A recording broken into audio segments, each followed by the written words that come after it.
departed. That means I set up the IT. If it fails, it's my fault. And he didn't fix the Wi-Fi before he left, so I'll have a chat with him. But anyway, this is the agenda for today. We're going to start in London, then we'll hand over to Leeds halfway through. So, very quickly, for those of you who don't know, I think most people know, obviously, welcome, but our show and tell is about a snapshot of what we've done in the last sprint, not of the project as a whole. We'll show you a selection of the things we've done this sprint. We can't necessarily cover everything. Slides. There's an X on the spot. If you can stand here to do your show and tell, then it means everyone in Leeds can see you. Talk loudly, the mic's there and they can hear you. This is the team. Most people know this. We're based in 2 locations, Leeds and London. We're one big team really, so this is some new photos need to be added, I think. So the London sprint goals. Create new prototypes with the aim of booking the lab to test. That's with regards to hernia. We are in progress with that. There's another sketch session on Wednesday. First analysis of CMS, that's been started, I believe. Karen and Mark have been working on that. We'll have an updated sprint goal for the next sprint. Key hires. We've 2 offers have gone to delivery managers. We're continuing to interview product owners, user researchers, final interviews next week, and we've made an offer to a content designer as well.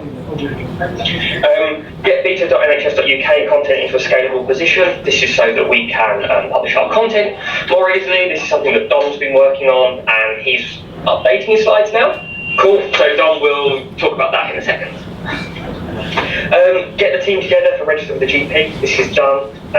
Matt, Claire, myself have started working on some of those things, started the planning, started making conversations and talking to the right people. We'll have updated sprint goals this sprint. The transition plan is in progress. That's taken a lot of our time and a lot of our focus this sprint. That's about how we get from what we're doing now to sort of kind of scaling up what we are doing and what we're delivering. That is me. Thank you very much.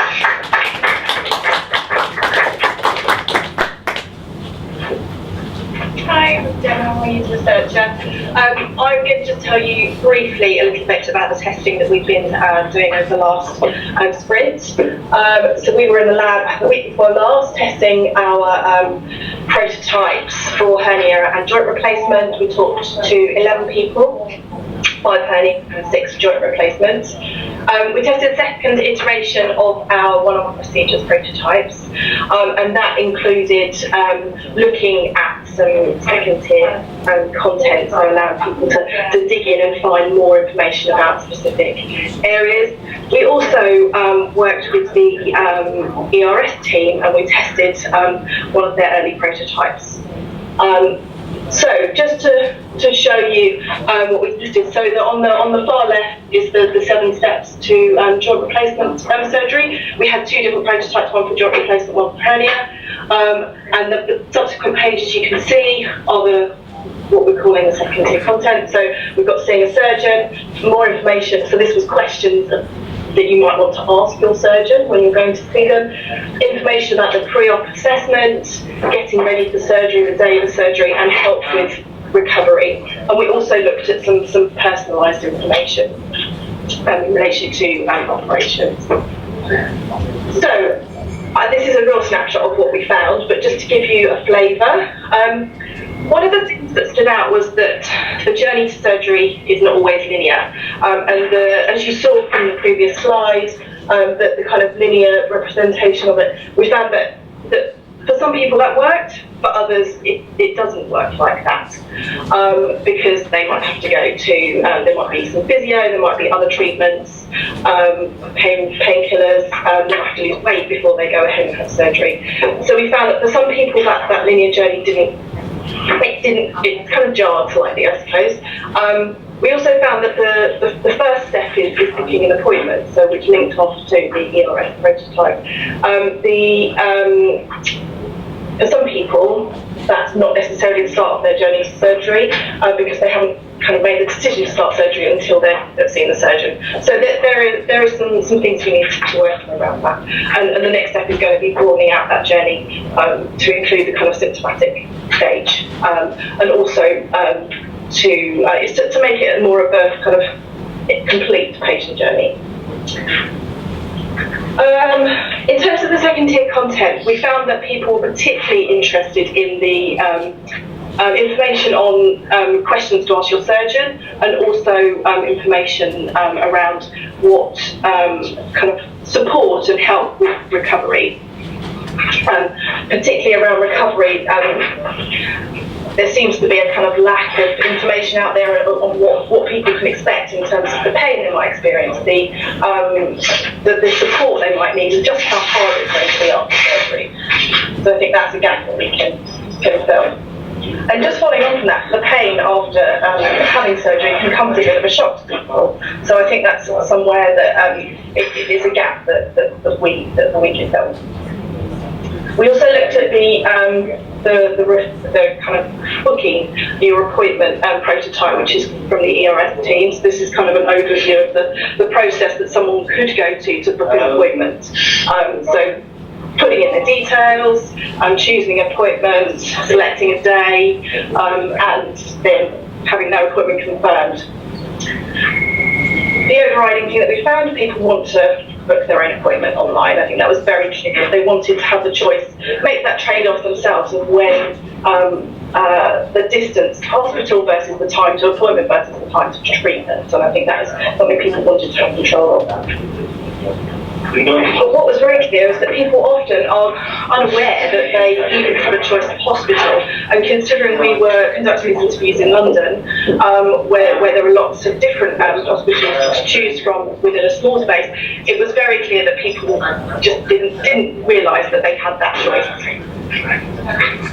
One of the other things we found was that email is typically preferred as a means of confirming appointments. We looked at some text communication in our testing. Judge, you sent Matt on things that was good one to as well. There's also something about having a piece of paper to confirm. So just to sum up, we are going to be, as I said, expanding the prototype to include kind of a more complete picture of the user journey, so information around including the symptomatic stage, and also what happens actually during the operation, so letting people know what to expect and what actually happens in the operation. So, cool. Handing over to Bill.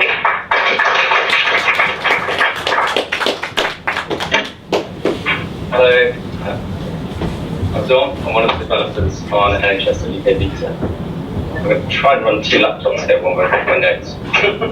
What did you say? I thought you'd be changing the slides. One of those is my thing. So a bit of background for context. Beta.nhs.uk currently has about 8 pages live. But to do that, at the moment the content is quite heavily tied into that application.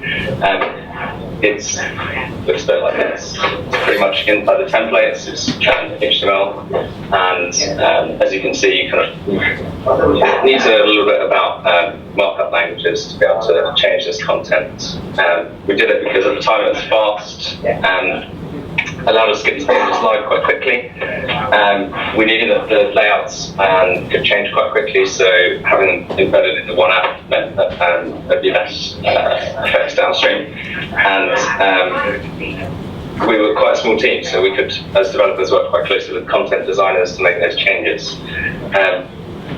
Going forward, we obviously need to support a lot more content. So to do that, we want to give the content designers a bit more control over that. So how they're putting together things like text and images and to structure those pages. We don't want developers to have to sample them all the time. So there's kind of two parts that we've been working on during this sprint to get this to a more scalable place and support alternative content formats. So we've allowed it to support Markdown, which is a slightly easier syntax to understand. So our content designers already know this, already know how to use Markdown, so it's quite a good choice. Hold on. That's the slide. Yeah, so it's a bit more human readable and it's quite platform independent. So, and the second step was to support an external content store. So we no longer want this content tied into one application. Karen's been doing a bit of work on, it's been called CMS, but where we store this content. This is some architecture that Karen's been working on, so we see this as all little independent components to make up NHS.UK. We might have an application here that runs the pages that you see, but the content will be stored somewhere else, and can have its own interface for content designers to go in and change that content. So we don't see them as one thing necessarily. The next steps are to start to move that content to this new content store once we decide which it is. Hi everyone, I'm Dan. So people have asked me to talk about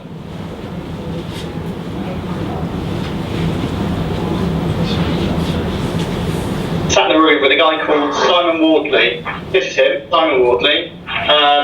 He used to be the VP of strategy at open source company Ubuntu.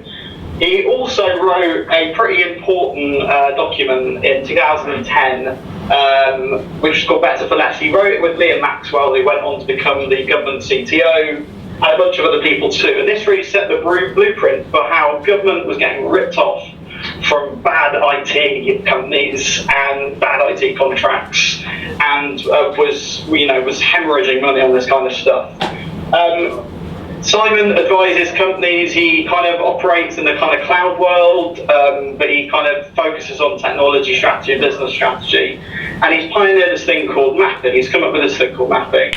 And the reason he's come up with it is because he feels like most companies don't really have much of a strategy, a real strategy. So, question, why does a general bombard a hill? Well, it's because 87% of other successful generals do the same. Or maybe it's because what Uber would do. His feeling, and I think I share the feeling, is that most company strategy is based on mean copying, or it's based on common blahs about, we're going to be innovative, we're going to be digital. None of these things have what he calls situational awareness. So to have a true strategy, you need to be aware of what you got, you need to be aware of your competitors and what's around you, and you need to make strategic decisions about what you do next. So he introduces the concept of a value chain. I'm not going to have time to teach mapping in full in the 4 minutes I've got, but I'm just going to kind of give you the key concept. So every product or every service has a value chain. So you start with a user, you start with their user needs, and take a cup of tea, for example. So if you need a cup of tea, you need tea, hot water, that needs a kettle, water, and power. From visible to invisible. That's how it goes. That's great, that shows where position, but it doesn't show movement. So you need to see how products evolve. So every product or technology has what's called the adoption curve. And as you can see, the adoption curve's getting quicker and quicker. The amount of time it took in US for electricity to spread to most US households is massively more than the amount of time it's taken just to get the internet and mobile phones and so on and so on. So adoption is one element of it, but certainty is another. So something can be very well adopted, like a chair, for example. Everyone's got a chair, but completely non-standardized. So electricity is a great example where, imagine if you had to rewire a plug every time that you needed to get electricity, or imagine if you needed to generate your own power station in order to have the right voltage. Anyway, so if something's certain and well adopted, it's a utility. So certainty, ubiquity equals utility. Things go from Genesis, custom built, through to being a product, and then a utility. You put that on this axis, you put the value chain on that axis, and then you have a value chain map. What does that mean? It means the things that are invisible from the customer, invisible from the user are down here, things that are more visible are up here. Things that are more in the kind of innovative new space are around here. Things that are well evolved, certain, well adopted are down here. Like power stations, like computing. These different areas of the map have different characteristics. These things are chaotic, uncertain, unpredictable, but they're also potentially really valuable, high margin. Down here it's low margin, it's predictable, it's stable. So if you think infrastructure as a service is down here right now, some of the stuff we've been doing for the past few months is definitely around here. You need different kinds of techniques, no one size fits all. So Agile works really well for here. Try and do an Agile approach to building your own, infrastructure as a service. I wouldn't bother, to be honest. Also, cluster these things together, use cell-based structures. I'm going to blow your mind with all this stuff. And also, you need different kinds of aptitude and attitude towards these things. So you need a kind of pioneering sort of attitude on this end. But this stuff needs to be industrialized. You need people who can take things from pioneers, scale them, and then you need town planners who can run them, get economies of scale, make them more efficient. And the more things that we build, the more other people can build other things on top of. So electricity creates computing, computing creates platforms, platforms create software, and so on and so on and so on. It's just a tool, so it's not going to solve everything, but it's a very useful tool I've found. I've been using it for a few years now. It's really good. If you want to learn more, I can run a session if you want.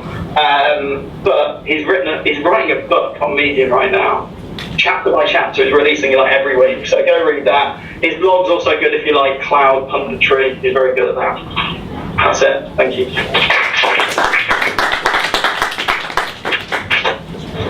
Right, I think that's time for a very quick switch over. So, yeah, fingers crossed.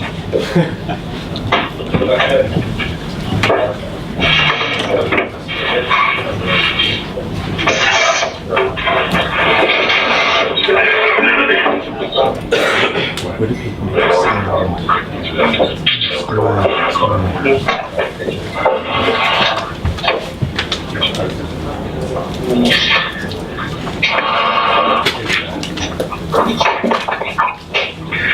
Dom, I'll mute us, but you're on loudspeaker. Okay, no problem. Can you hear us okay? Yes. Yeah. Okay, do that. Right. So. Cheers. Okay, thanks London for those presentations. Camera to your right slightly, sorry, so we can see the screen. There? Perfect. Alright, that was relatively painless actually. Yeah, thanks everyone for coming in. For those that have just come in late, there's some post-its and some stickies here.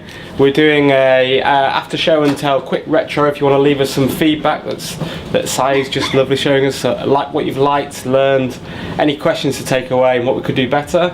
And also we're going to do all the questions at the very end. And do come forward if you like. So yeah, we've had, again, we're a small team of 6 and this is our availability sheet for the week. So you can see we've had quite a challenge this sprint. I'm not sure what that is.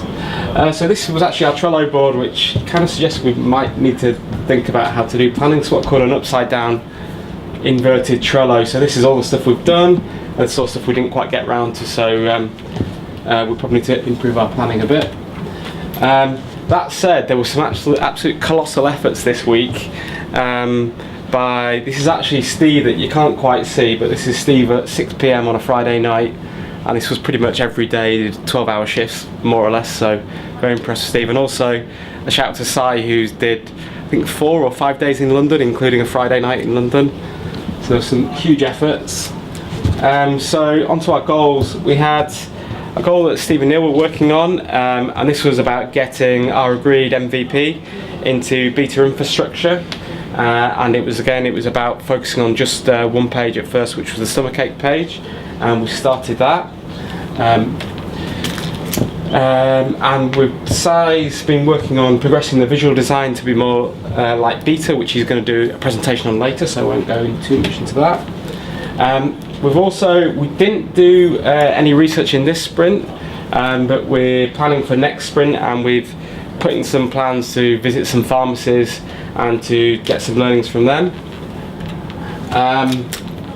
So we took the time to actually just take a step back and consolidate some of the user research we've done and all our approaches, which Ian isn't here today, but he's been working on that, and he's also agreed a research plan until Christmas, which is on our info radiator, which is just to the right there, which you can't see in London, but just around the corner.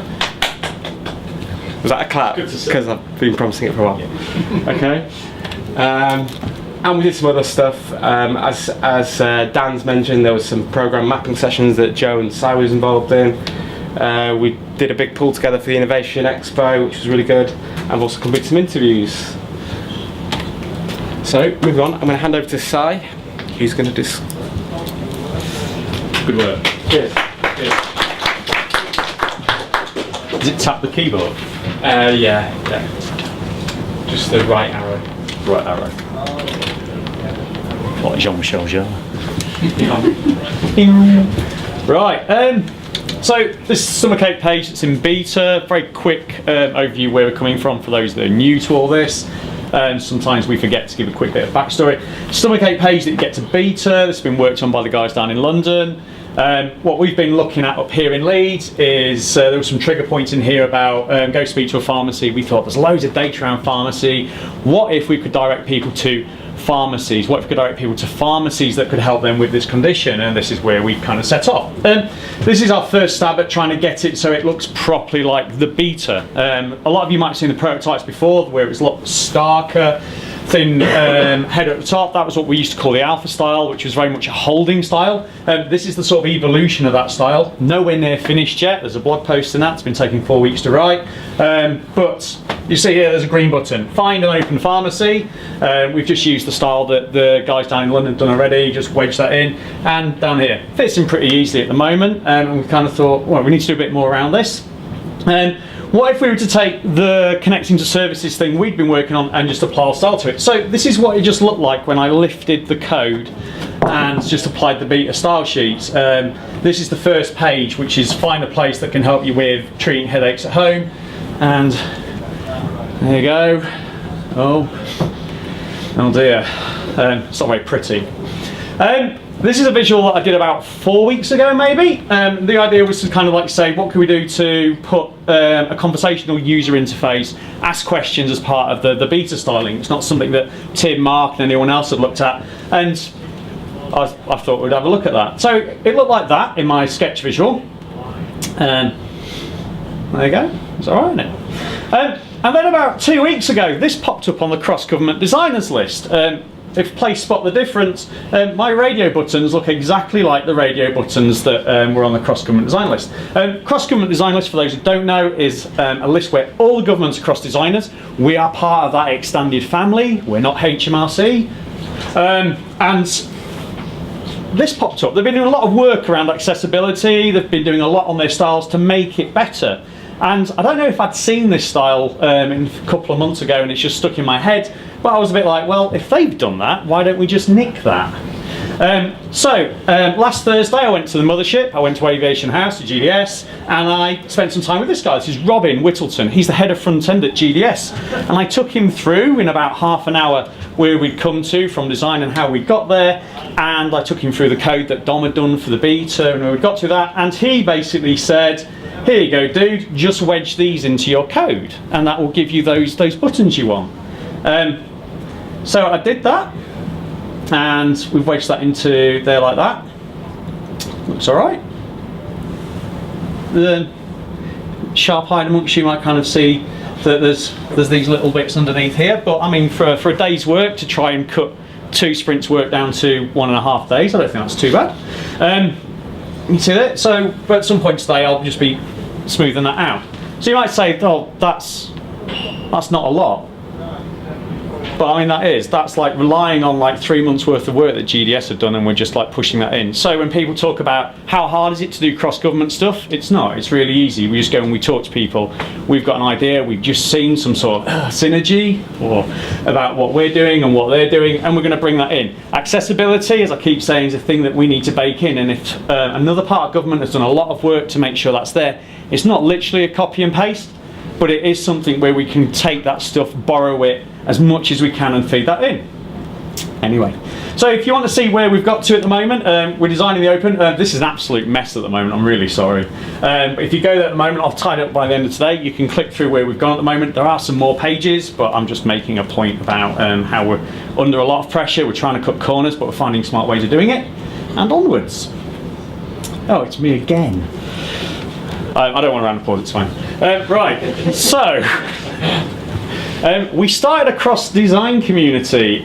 So design of a thing in the NHS doesn't feel like it's a thing. I know there's been talk that it's not a profession. I think we're quite behind compared to other bits of government doing digital transformation. And I think one of the big things that kind of sticks in my mind is that the idea of digital transformation is about collaboration, it's about cooperation, it's about being across the organisation. And I think for me, it's this thing where you put design as the process. That's not me being a precious designer. I choose to be a designer rather than the two other things I could do.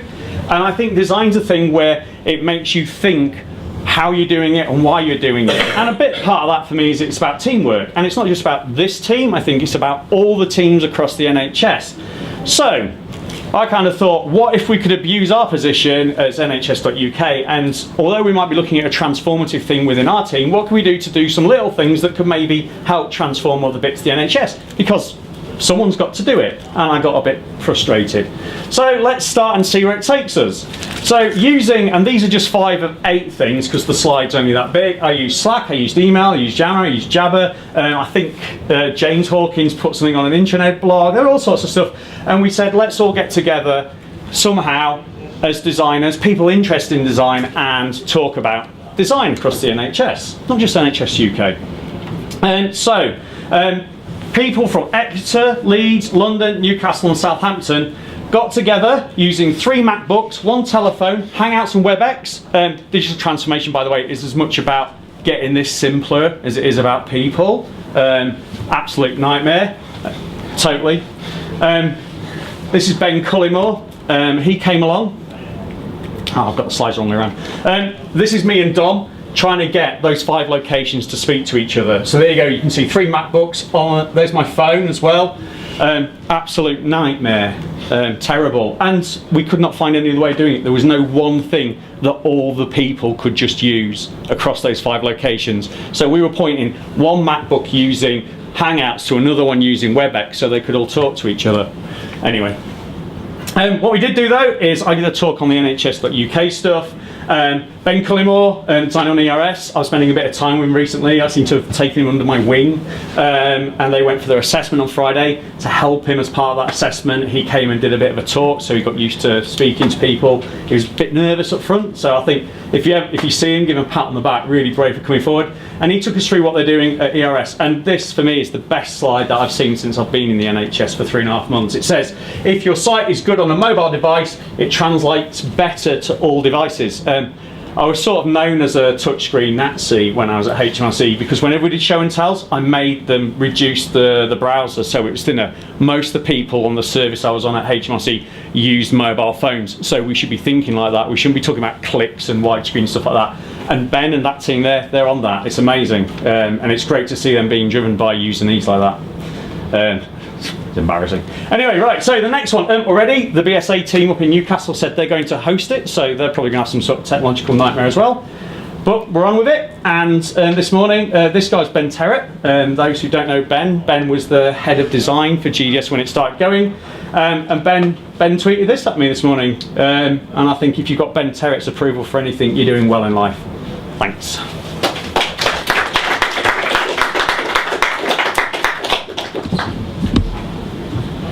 Hello.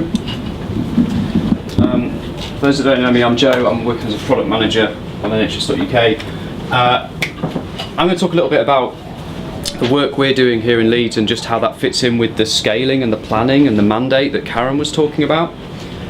So we have a little bit of a challenge at the moment in that we haven't actually, our team hasn't got anything into beta yet, and we'll have something small there soon, but we then have a challenge of how do we scale that up to show some return on investment to our investors, to the people Karen was talking about who are investing money in what we're doing. How do we show them and demonstrate that we're delivering this service? So we'll get that small thing into the beta service, like Si was talking about the journey onwards from the stomachache page that helps people go and find a nearby pharmacy that can help them.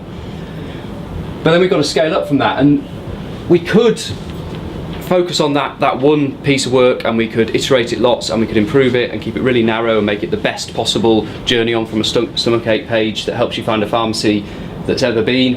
But that probably won't demonstrate the service very well. We need to do a bit more to demonstrate the breadth of what NHS UK can become in the future. So we need to focus at the moment on keeping things broad but shallow. So an example of that would be, as part of the journey we're building, there is a page that lets you enter your postcode and find nearby services. So we know that we could go on and build geolocation and find by place and landmark and so on, but we will probably go and do that. But right now, we'll probably prioritise broadening the service across many conditions and symptoms and services before we go and increase the fidelity of those features in that way. So we'll keep it broad and shallow. There's three main aspects that we would like to show in the service by next March when we're talking about a public beta launch.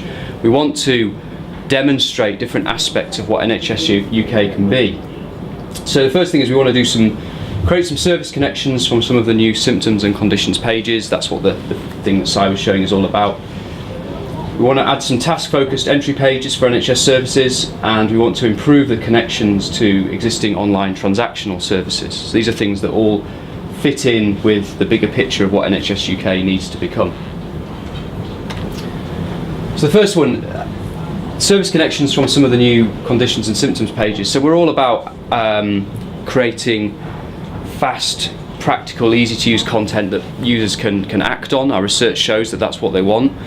Part of that is not just changing the words that are on the page and the content in that sense, but actually giving people links through to practical things they can do. So there's a great example last year where we looked at some comments that have been left on a physio page on choices, and the person was saying, all right, you've told me that I might need to do this, but if I live in this kind of area I'll have to do that, and if my GP's this sort of GP I'll have to do something else. But you haven't actually told me what to do. So we're trying to give people that information that says where can they actually go, who should they call, and it's this kind of thing. So the calls to action that I was just talking about, by adding those in, we hope to make this content more practical and more easy to act on, so that people can go and do things from it. So that's the connections into services from the content pages. Second thing, I should say, sorry, there's something we're doing on that, which is mapping out which NHS services are relevant to which symptoms and conditions. So this has just been started, working on it with Kim and Hinrich. We need to work through this. It'll give us a sense of scale of what the problem we're trying to get our hands around. So how many different types of NHS service are there, and how do they relate to different conditions and symptoms? We're focusing initially mainly on GPs and pharmacies. We think that'll kind of give us a lot of coverage of different symptoms and conditions that we can look at. So the second thing I mentioned was new task-focused entry pages for the most frequently visited NHS service types. So Choices has profile pages for things like GPs and hospitals and pharmacies and so on. The content on there has been based largely on user needs, but sometimes on policy needs as well, policy pushing content in there. There's an example here. So here is a GP page on Choices. Here's a really early prototype. Don't read too much into this specific prototype. We did this a long time ago. But the idea is we know more from research and surveys and talking to people and doing card sorts. We know more about what people are trying to do when they've Googled a GP and the things they're trying to do. For example, repeat prescriptions comes up a lot, but there's nothing on this page that helps you do anything to do with repeat prescriptions. Maybe if we put something a bit clearer into these pages, it's a bit more focused on the task people are actually trying to do, then that'll help people get to the thing that they're trying to get to. So that's the second aspect. Third was improved connections to existing online transactional services. So this ties back to one of those critical success factors that Karen mentioned. We've got to increase the uptake of online transactions. Now that's difficult because at the moment we don't really have control over those transactions. We're doing we've made a start on the register with a GP transaction in London, and that's a good thing. But the others, we don't have control over them. So maybe what we need to do as a sort of tactical step to start with is just try and increase the traffic from NHS UK to those existing online services. And if that does increase uptake, fantastic, we've won. If it doesn't, then we get to have another conversation about, well, we drove a load more traffic to that transaction, but it didn't lead to an uptake. How do we solve that? Do we need more control over that transaction? So an example of what might be done for that, again, this is a really early prototype, but here's a page which is all about booking a GP appointment. Sounds obvious, but these sort of pages about doing a specific task, doing an action, don't exist on choices at the moment. So we hope that by creating these sorts of pages, we can drive more people through and get more people to existing online transactions. We've got to balance delivery with learning about what the next thing to deliver is. If we just focus purely on delivering stuff, we're going to run out of things that we actually know enough about to go and deliver things that are sensible for users. So we've got to keep iterating and researching and learning. We're only a small team up here in Leeds, but we'd like to set up a second team and get them going on a discovery into something new, maybe one of the clusters that we've already identified, maybe something a bit more service focused. We've talked about doing something to do with repeat prescriptions. But yeah, it's important, I think Karen was talking about this as well, we've got to still do the learning so that we know what the next thing to deliver is. And very last of all, to do that, we've got to get on with hiring because we need more people, and I think that segues nicely into Amanda's thing she's going to talk about now. Thanks very much.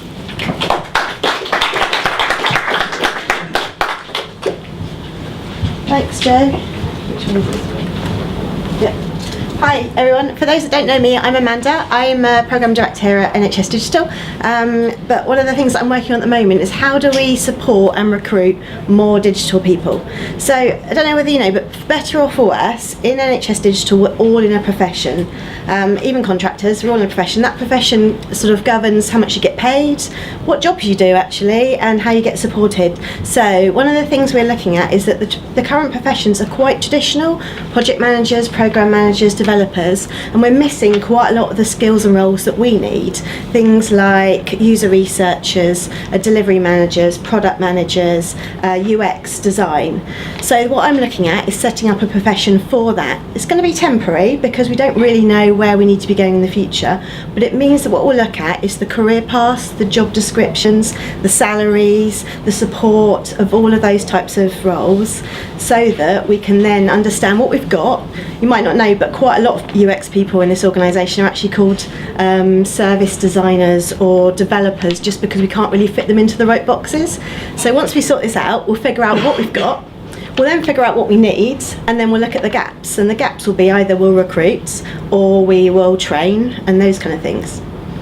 So I guess, what does that mean for you guys? Well, at the moment, as much or as little as you want it to do. So at the moment, we're doing lots of recruitment, so I'm supporting that. So if anyone's recruiting and they need help, shout, because I can help with that. Secondly, we're looking at what those job descriptions and roles and things mean, and I need help with that. So anyone that's really passionate about the skills that they do and the job that they do, let me know, and you can help us write those job descriptions, those career paths, because I don't know everything about all of the things about digital, and we're so specialised these days. And then what will happen is that we'll be asking everyone to look at all of those roles and say, that's me, I'm in that, and we'll gather you all into a profession. And then when we look at that, we'll know what we want to do. So that's a whistle-stop tour of what we're doing. Hope that makes sense. Cheers.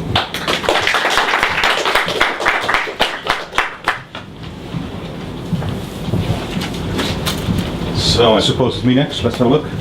Surprise. Oh, there we go. Right. It's just that. You need to stand just there. Yeah. Here, thank you. I like to move about, so I'm going to be just there. Hi everyone, I'm Tero. Those of you who don't know me, I'm Principal Service Designer at the Digital Delivery Centre, just on a Whitehall in Leeds, not in London. We're doing Citizen Identity. Citizen Identity, brief background, is we're trying to do a federated identity for everything that you can do in NHS. So you would have one username and password that you could access all those different services. Sounds simple enough. It's quite complex as we found out. But we've got we're a growing team. You can recognise us from there. I'm fairly new myself. Melissa just started a couple of days ago. Yep. And some of the people you already know, I'm not going to go through them, there's quite a few of us here, but we're growing and we're trying to get those right skills in place so we can continue with this process. And what we've been doing, so I'm going to give a brief kind of whistle-tops tour. If you want to find out more, if you want to know what we're actually doing, come and talk to us. We can show you stuff. Mark's team, don't know where Mark is here, done some technical stuff. You can go through prototypes. We can go through some of the more service design things if you want to see that. So it's just a brief overview of what we've been doing. But things we have been doing is we've done lots of workshops. We love workshops. We've done lots of post-it note stuff. And that's with stakeholders that we need to deal with. That's with clinical people that we need approval from.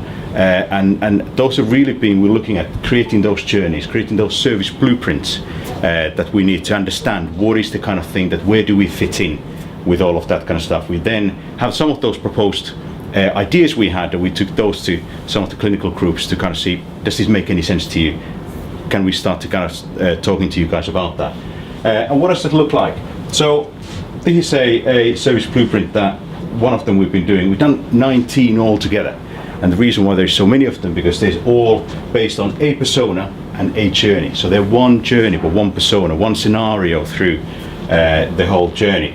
And it's the end-to-end, from the beginning to the end of that persona, their experience with that service.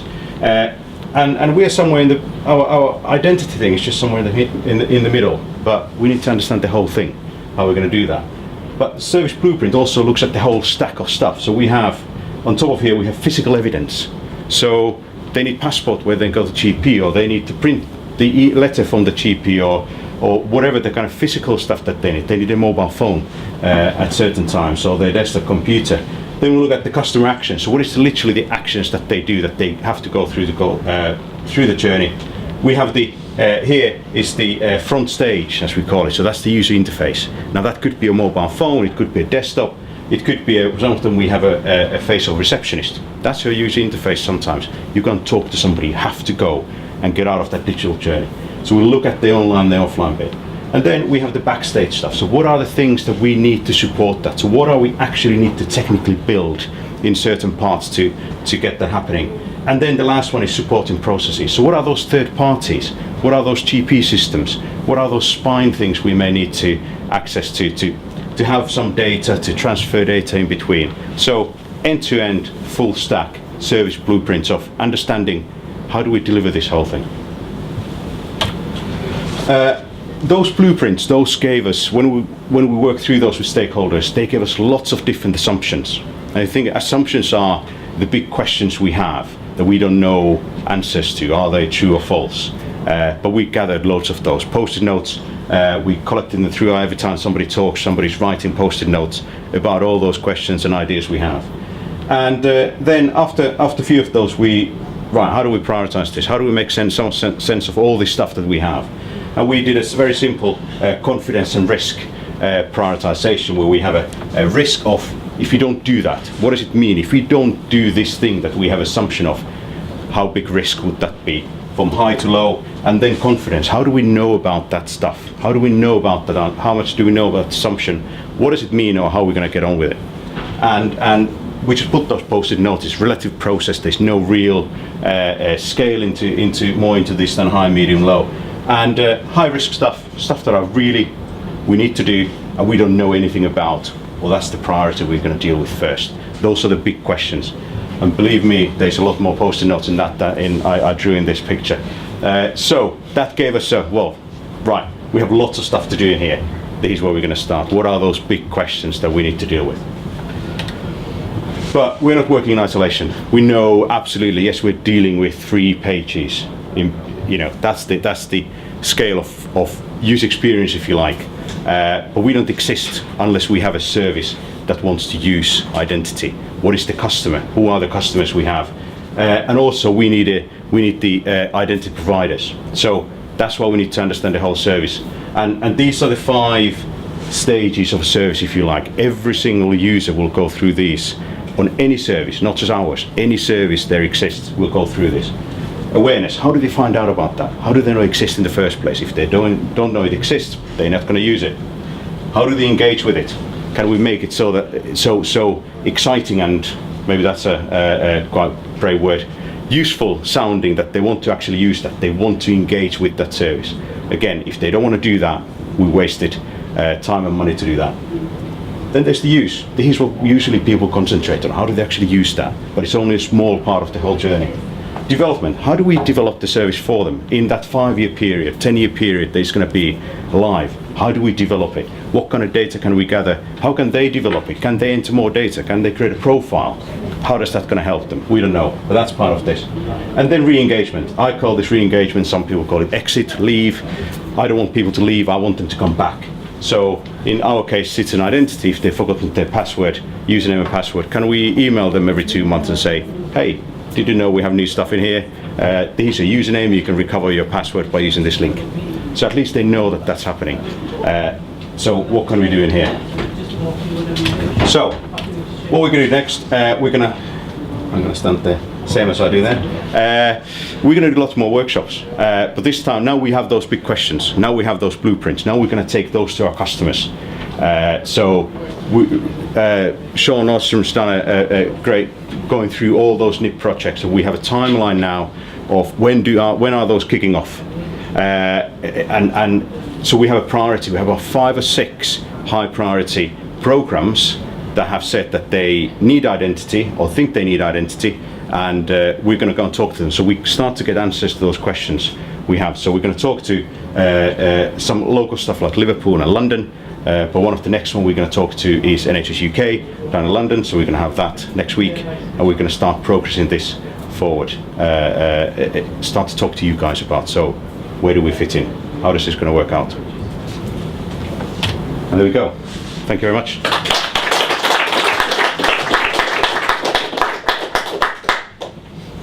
So we're going to open up to questions now. Matt, are you guys still there? Can you come off mute? Hello. Yep. Hey. So should we go to London first? Do you guys want to kick off any questions to hear?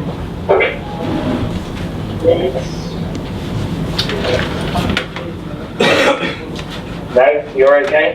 Okay, have we got any questions in Leeds at all? Any of the presentations? Any questions at all? No hands? Why do we invite everyone?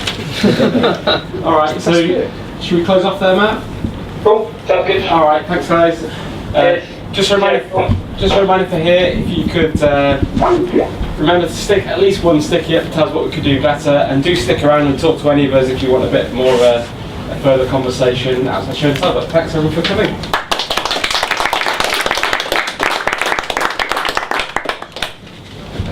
Steve, you can say cut. Yeah.